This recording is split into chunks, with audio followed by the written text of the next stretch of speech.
Je vais te couper la parole. Écoute-moi, mec. T'as oublié ton couteau, mec. Je pense que t'es le seul homme qui peut m'aider. Qu'est-ce que je pourrais faire? Je te verrai demain? Je mettrai ton assiette? D'accord, mon frère. Tu transportes pas mal d'armes à feu aussi. Je vais te surveiller. Oui, monsieur? Hé, bébé, on t'a manqué? Je ne sais pas où ils sont. Sors d'ici. Arrête. You don't want to kill me, do you? Which way you want me to fight?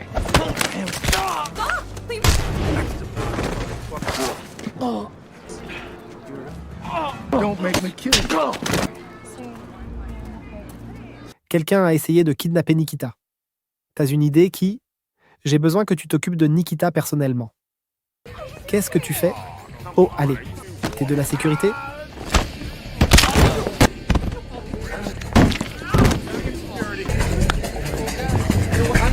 Tu pars avec lui maintenant? Ouais. Qu'est-ce que tu vas faire? Descendre de la moto.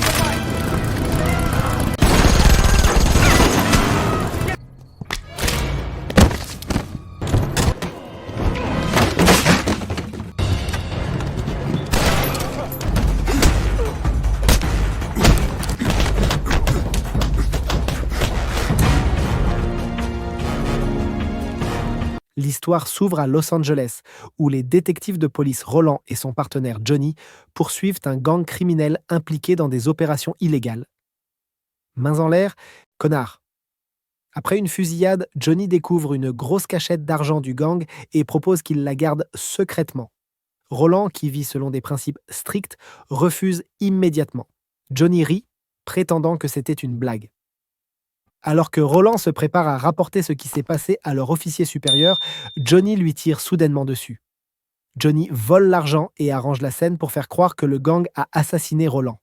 Il appelle ensuite des renforts, prétendant être dévasté et affirmant que Roland était son partenaire le plus proche.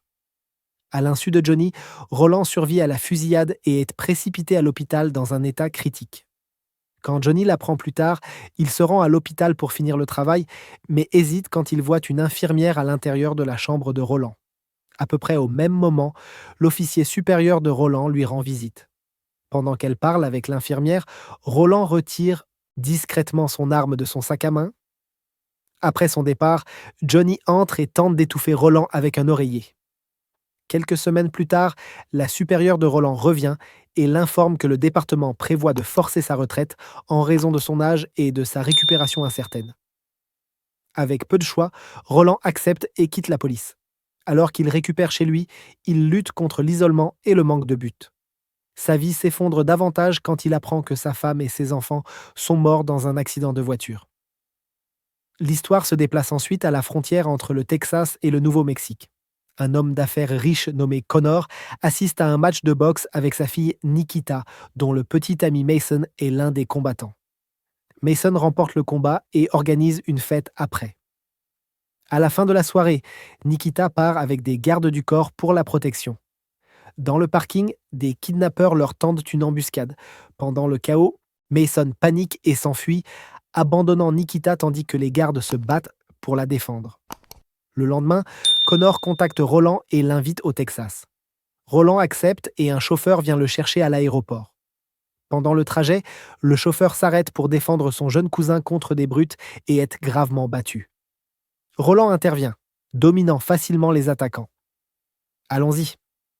En arrivant chez Connor, Connor explique la tentative d'enlèvement et offre à Roland un travail pour protéger Nikita. Roland refuse initialement, mais change d'avis quand Connor révèle son soupçon que son rival, le magnate du pétrole Croft, est responsable. Roland accepte le travail et rencontre Nikita et Mason, découvrant que Nikita a déjà pardonné à Mason d'avoir fui pendant l'attaque.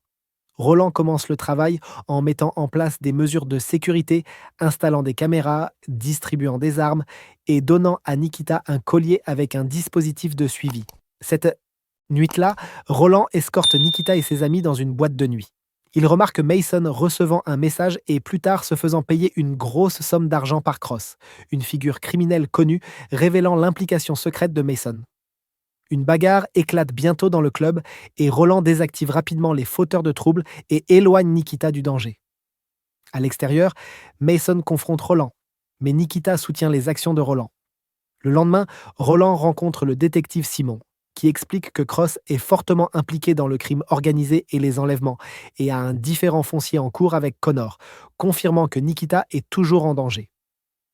Roland suit plus tard Mason à une réunion cachée avec Croft et ses hommes de main.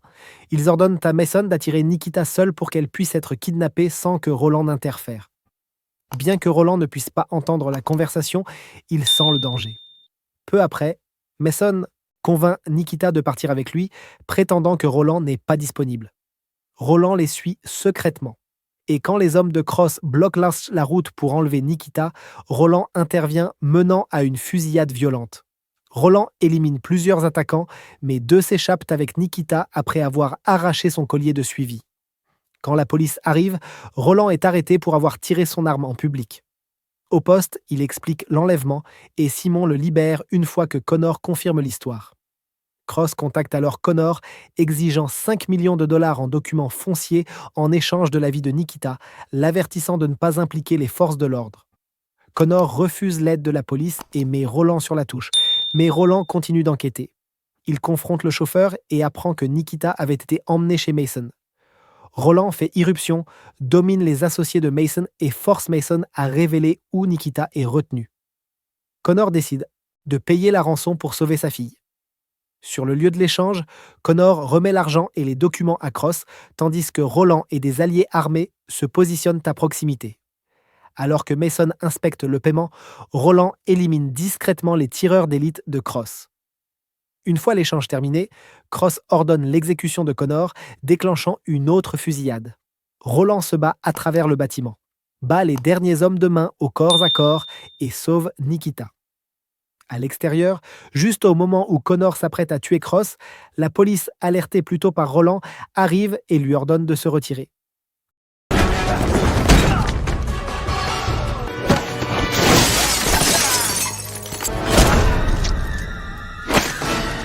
Connor s'exécute et Cross est arrêté.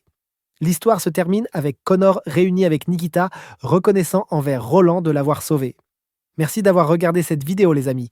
Si vous êtes nouveau sur KO Cinéma, n'oubliez pas de vous abonner pour plus de récaps explosifs. À la prochaine et que la force du cinéma soit avec vous.